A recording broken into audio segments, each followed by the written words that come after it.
Yes. Sorry. Hi, Yuvraj. I am audible. Yes, sir. Please introduce yourself. My name is Yovraj Singh. I live in Delhi. I pursued my graduation from Delhi University in BA. I also pursued a networking diploma from NIIT Pitampura. My father, I have total five members in my family: my parents and my two elder brothers. Okay. So, are you from Delhi? तो आप Yes, मुझे sir. Delhi के बारे में कुछ specific चीज मतलब कुछ बता सकते हैं कि क्यों फेमस है दिल्ली में, क्या फेमस है ऐसा करके कुछ। Yes, sir. Sir, now in present, sir.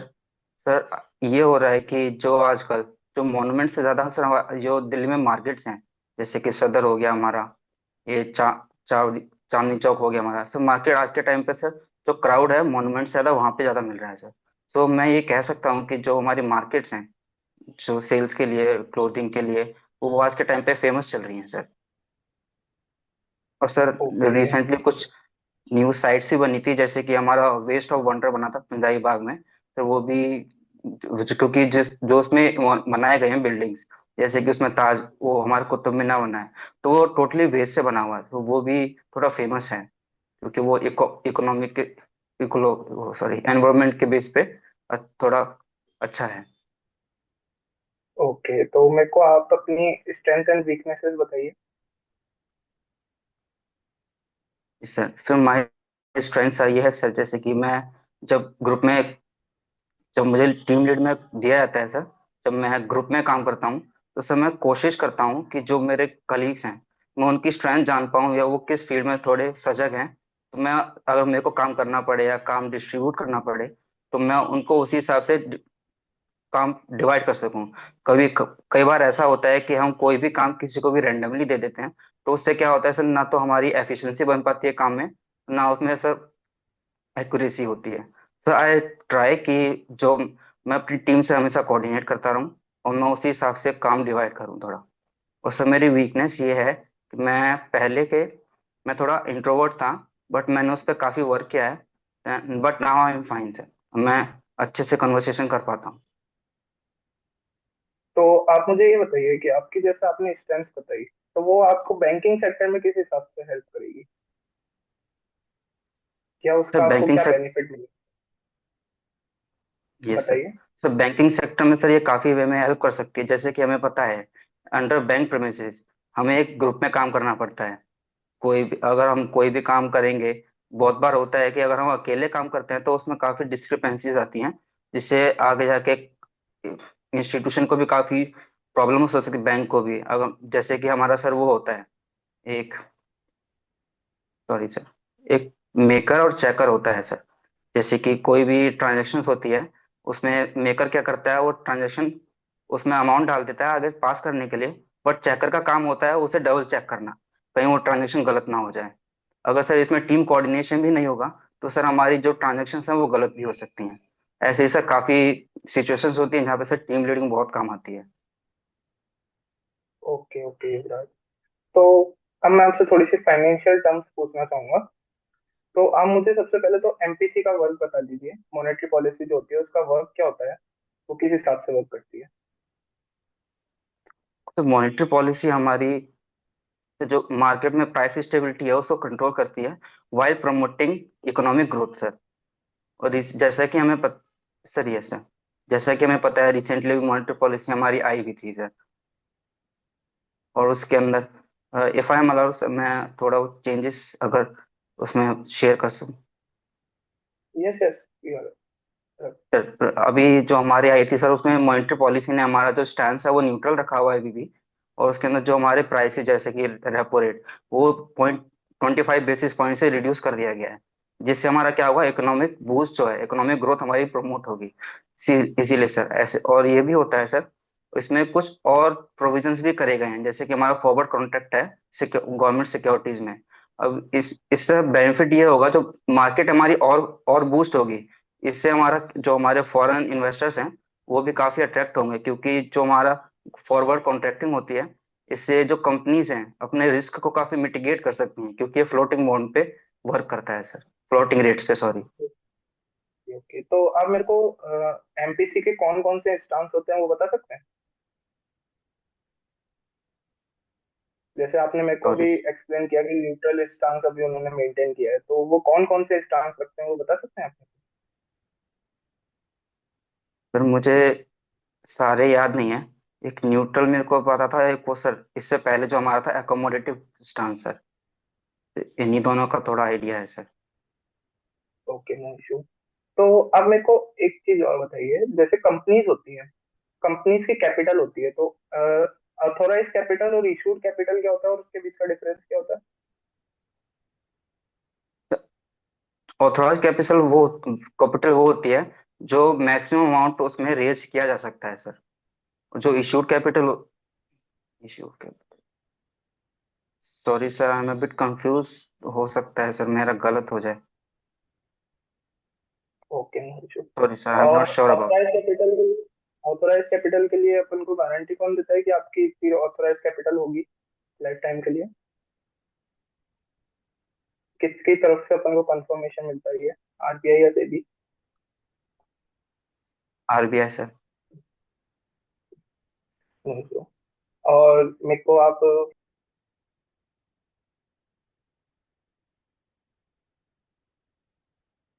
So your voice is not, I think your mic is muted now. Hello, I am Yes sir, Audible? now audible. मेरे को एसएलआर और सीआरआर में डिफरेंस बता दीजिए। Sir, SLR is statutory liquidity ratio and CRR is cash reserve ratio. Sir ये बहुत एक fix deposit, वो फिक्स रेशो होता है जो बैंक को स्टोर करके रखना होता है अपना net demand and time liability का। सर सीआरआर हम रखते हैं आरबीआई के साथ, और ये टोटली कैश में होता है सर। और जो एसएलआर होता है हमारा सर, ये लिक्विड एसेट्स में होता है, वो बैंक को अपने पास ही रखना होता है, आरबीआई के पास नहीं।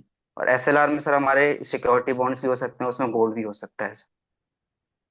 ओके, तो जो बैंक्स लोन लेते हैं रेपो रेट पे आरबीआई से, तो वो एनडीटीएल का कितना परसेंट ले सकते हैं? कोई limit specific?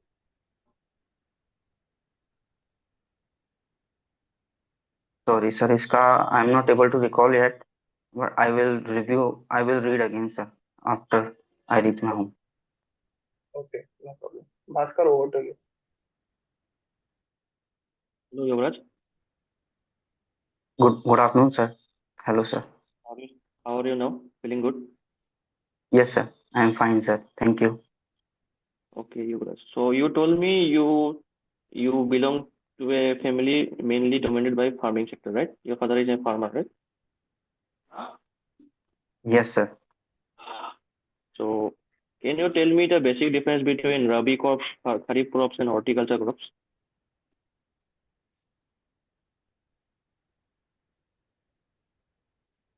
Sir, I don't know in details, but sir, I can guess a basic idea of it sir.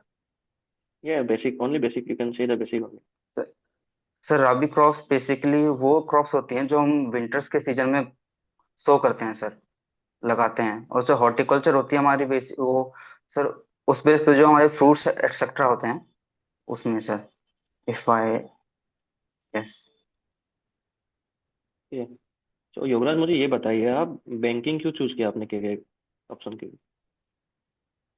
Sir initially I was drawn toward the private sector, but as जैसे जैसे time बीता sir, मेरे को पता लगा कि sir private में इतना ग्रोथ है नहीं, और सर अपॉर्चुनिटीज कम मिल रही थी। तो सर मेरे को सजेशन मिला गवर्नमेंट में ट्राई करने के लिए। तो सर जैसे मैंने जब पढ़ाई चालू करी तो मेरे को पता लगा बैंकिंग एक ग्रोइंग सेक्टर भी है अभी। और बैंक की रीच जो है सर काफी, इफ आई से, ये हर जगह पे है।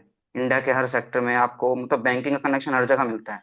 तो सर ये मेरे को मोर सूटेबल भी लगा मेरे लिए सर, इसीलिए I decided to select banking sector.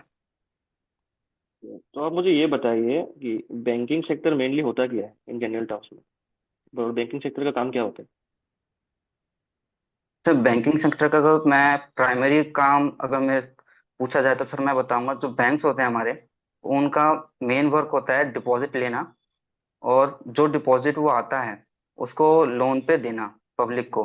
और जो भी हमारा डिमांड डिपॉजिट टेकिंग होती है, वो सब डिमांड बेस्ड होता है। अगर कस्टमर भी डिमांड करता है तो वो उनको वापस भी देना होता है। उसी के हिसाब से हमें सर लोन को भी डिसाइड करना होता है कितना लोन हमें देना है। और सर इसी के साथ साथ इसके सेकेंडरी वर्क भी होते हैं सर हमारे बैंक के, जैसे कि एटीएम में डील करना, इंश्योरेंस में डील करना, जो इसके पैरेलली चलते हैं साथ साथ। और वो बैंक्स अपना प्रॉफिट कैसे करते हैं?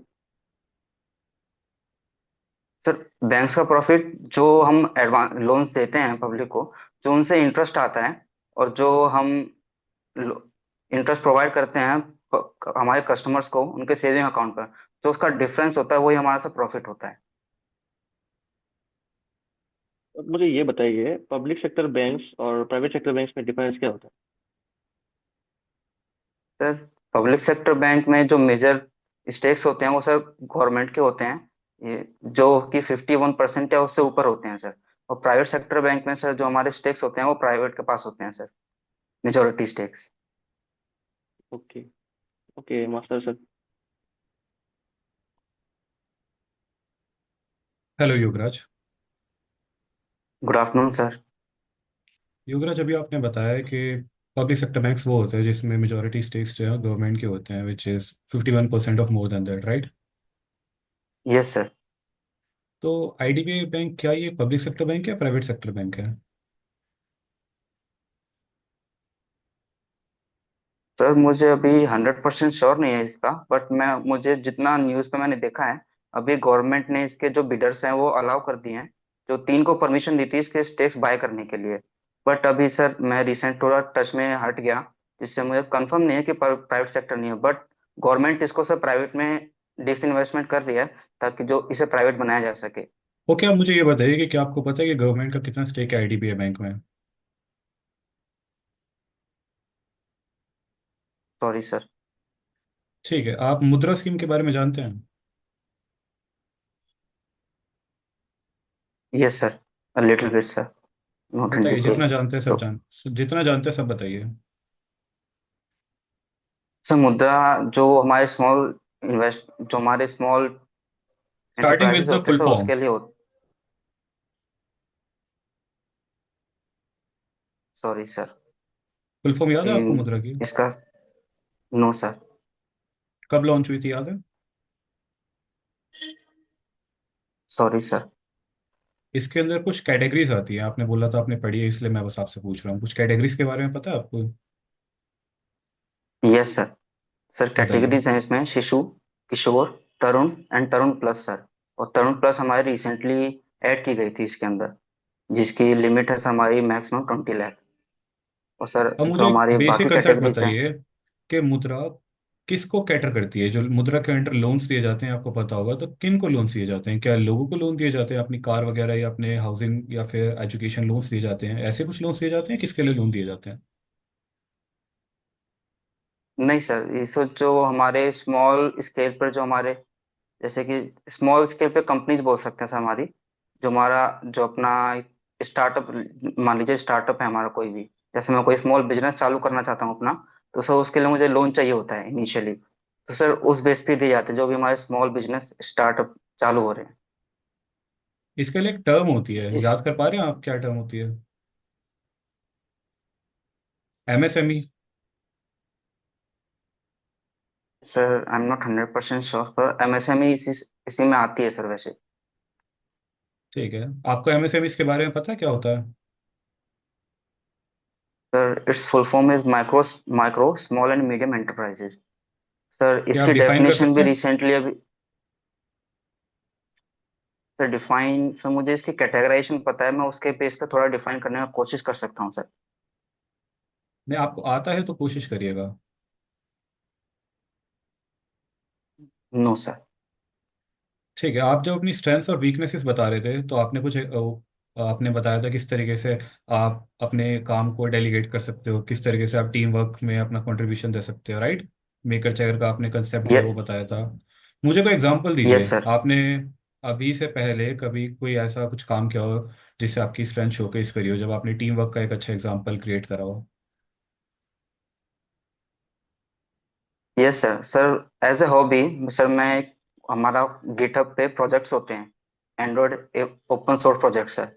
मैंने उन पे सर अपनी टीम के साथ मिलकर वर्क किया है, जो फोन का सॉफ्टवेयर बनाए जाते हैं सर। उसमें हम 5 to 6 पर्सन थे जिसमें हमने कम वर्क किया। वो एक जने को मैंने कर्नल का काम दिया, मैंने अपना ट्री का लिया था, और एक और था हमारा सर वेंडर का। तो सर इसमें तीनों पे हमने डिफरेंट काम किया। अगर कोई हमारे बग्स या एरर्स आते थे तो सर हम सब ने अपने लॉग्स आपस में शेयर करके सर उनको फिक्स किया, और फोन फोन में सब पुश किया था हमने अपडेट। आपने ग्रेजुएशन कौन से सब्जेक्ट में करी थी? BA English honours sir. तो फिर वहां से आप ये सॉफ्टवेयर एप्लीकेशन बनाने में कैसे आए? सर एक्चुअली उससे पहले मुझे इंटरेस्ट अपना उसमें था सर, कंप्यूटर्स के अंदर। तो मैंने अपना डिप्लोमा किया था नेट हार्डवेयर एंड नेटवर्किंग में सर। तो sir initially I was told कि उसमें ग्रेजुएशन का इतना नीड नहीं है। तो later on I I was inform कि मुझे ग्रेजुएशन चाहिए। तो मुझे सर ग्रेजुएशन करनी थी उस टाइम पे। तो सर उसके मैंने फिर ग्रेजुएशन जब मैंने ज्वाइन करा, तो उसके बाद सर धीरे धीरे सर जब मुझे पता लगा प्राइवेट में सर मुझे अपॉर्चुनिटीज कम मिल रही हैं, तो सजेशन मिला था मुझे कि मैं अपना उसमें अपना जो मेरा शॉप चलाता था मैं उसमें इन्वेस्ट करूं, या फिर अपना गवर्नमेंट के साथ में ट्राई कर लूं सर। तो मैंने सब गवर्नमेंट की जो अपॉर्चुनिटीज थी तो मैंने थोड़ी एक्सप्लोर करी, जिसमें सर मुझे बैंकिंग सेक्टर का अपना थोड़ा मोर आप सुटेबल भटक रहे लगा हैं सर। क्वेश्चन से तो मैं योगराज। मैंने ये नहीं पूछा कि आप बैंकिंग तक कैसे है, मैंने बस ये पूछा था कि आप बीए इंग्लिश ऑनर्स से आप सॉफ्टवेयर डेवलपमेंट में कैसे है। बट खैर छोड़िए, आगे बढ़ते हैं। बस मेरा एक लास्ट क्वेश्चन है। मुझे आपकी आइस में थोड़ा सा डिफरेंस दिख रहा है, क्या आप वो बताएंगे? Yes sir. सर जब मैं 5 साल का था, सर मेरे आंख में चोट लग गई थी सर, वो इंजेक्शन की निडल निडल से। तो सर आंख का जो रेटिना है मेरा, सर उसमें होल है, जिसकी वजह से आंख से दिखाई नहीं देता। आप अभी पार्शली आप भी देख सकते हो? Yes sir, only from one I sir. Okay, ठीक है Yograj, that's it from my side. Thank you sir. तो दैट्स आवर इंटरव्यू। तो सबसे पहले चंद्राकर से शुरू करते हैं, आप बताइए।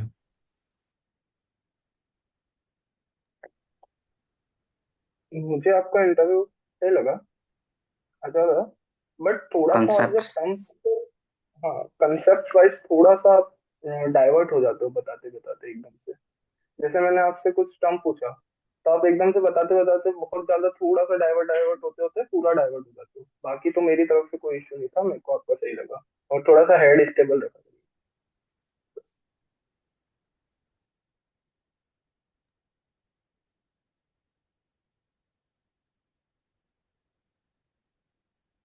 भास्कर बताइए। भास्कर भाई। हाँ, तो मुझे अपना आपका इंटरव्यू सही लगा। तो आपने जो भी पूछा गया था आपने ठीक ही बोला, बस मुझे बीच बीच में ऐसा लगा कि थोड़ा नर्वस फील कर रहे थे आंसर बोलने में, थोड़ा तो टॉपिक से डाइवर्ट हो रहे थे बस। मुझे बस ये नेगेटिव पॉइंट पर ये दोनों ही लगा। बाकी मैंने उतना क्वेश्चन नहीं पूछा, तो मुझे जितना पूछा मैंने तो मुझे सही था, सही लगा ओवरऑल। योगराज, आपको मास्टर कितना जी। टाइम हो गया प्रिपेयर करते हुए? कितना टाइम हो गया आपको? भास्कर के साथ का हूँ, 23 22 के एंड में चालू किया था मेरे को ईयर्स में बताओ, दो शायद। साल हो गए? हाँ 2 साल। ठीक है, अगर आपका ये वाला एग्जाम नहीं निकला, इंटरव्यू क्लियर नहीं हुआ, तो फिर क्या होगा नेक्स्ट? या तो मैं प्राइवेट सेक्टर मार्केट में जाऊंगा मैं, अगर हुआ नहीं हुआ तो मेरा दोस्त है मेरा, उसका मार्केट में थोड़ा अप्रोच है, तो उसने बताया था स्कोप भी सही है, तो मैं कोशिश करूंगा उधर जाने की। ठीक है। कई बार कोशिश ऐसा कर होता चला है। ही जाऊंगा। ये देखिए, दोबारा से जैसे मैं बताने लग रहा था आपने मेरे को काटा। यही चीज इंटरव्यू में भी हो रही थी। हाँ। इन सब चीज़ों का ध्यान रखना है। चुप हो गए हो तो चुप रहो। चुप होने के बाद 2-3 सेकंड ठीक। बाद दोबारा से थॉट सारे कंट्रोल करो, बोलना नहीं है। और बोलते टाइम भी, जब शुरू कर रहे हो, मैंने कोई क्वेश्चन पुट अप करा, before answering take 5 seconds, gather your thoughts. थोड़ा डोंट टाइम स्पीक। लेके, हाँ। देखो फिर बोल रहे हो, शांत होकर सुनो अभी। ठीक है? नहीं करना, ये बहुत गलत लगता है। बोलना नहीं है। चुप हो गए तो चुप ही रहना है। जब जो हो गया सो हो गया, दोबारा सामने वाला बंदा आपको अपॉर्चुनिटी देगा आपसे पूछने के लिए। अगर आपने गलत चीज कर दी, उसको करेक्ट करने जाओगे, गलती और होती रहेगी। ठीक है? एक फोटो देखिए, मीम में बहुत सारी मैच स्टिक्स लगी होती है, एक में आग लगती है, सब में लगती रहती है, एक तीली बस खींच दो तो आगे आग लगना बंद हो जाती है। तो शांत रहिएगा। ठीक है? कई बार ऐसे होता है कि जब आपको ये लगता है कि अगर ये वाला एग्जाम नहीं निकला, जैसे आप प्री और मेंस अटेम्प्ट कर रहे हो, तो एक क्वेश्चन गलत हो गया तो बहुत ज़्यादा नर्वसनेस हो जाता है, वो शिट मेरा तो पूरा सेक्शन खराब हो गया, मेरा क्या होगा, ये एग्जाम गया, प्री नहीं निकलेगा, मेंस नहीं निकलेगा, मेरा पूरा साल खराब हो गया। उसका इफेक्ट आपके उस सेक्शन के आगे क्वेश्चंस में तो होता ही है, आगे वाले सेक्शंस में भी होता है, जबकि रियलिटी ये होती है कि उस सेक्शन में कभी कभी स्टार्टिंग के क्वेश्चंस डिफिकल्ट होते हैं। अगर थोड़ा काम माइंडेड होकर आप आगे जाएंगे, आगे बहुत इजी क्वेश्चन आएंगे जिससे आपका सेक्शन के ओवरऑल कट ऑफ भी निकल जाएगा। ये चीज टेंशन देती है इंसान को। लेकिन आपके साथ ऐसा नहीं है, आपको पता है कि अगर ये वाला इंटरव्यू नहीं भी निकला तो भी आप आगे आपके पास एक और जॉब पड़ी हुई है, तो आपको इस वाली जॉब में नर्वसनेस नहीं दिखानी है। इस इंटरव्यू में आप कॉन्फिडेंट रहिए, ये वाली जॉब नहीं दूसरी पड़ी हुई है, ये वाला जब कॉन्फिडेंस आएगा तो ये वाला जॉब भी निकलेगा। बाकी सबसे मेन फीडबैक यही है कि शांत रहना है, ज्यादा नहीं बोलना है, क्रिस्प रखो आंसर। हमेशा इंसान जरूरत से ज्यादा तब बोलता है जब उसको उस क्वेश्चन का आंसर नहीं पता होता। ठीक है, क्लियर नहीं होता। इस चीज का ध्यान रखना। नहीं क्लियर है तो जितना कम हो सके उतना बोलो, और अप्रोप्रिएटली तब बोलना जब चीज पता हो। बाकी कोई दिक्कत नहीं है, अगर कोई स्कीम के बारे में नहीं पता, मुद्रा के बारे में नहीं पता, एमएसएमई का नाम याद नहीं आ रहा था, कोई इशू नहीं उन सब चीज़ों का। ठीक है, सारी डिलीवरी का खेल है।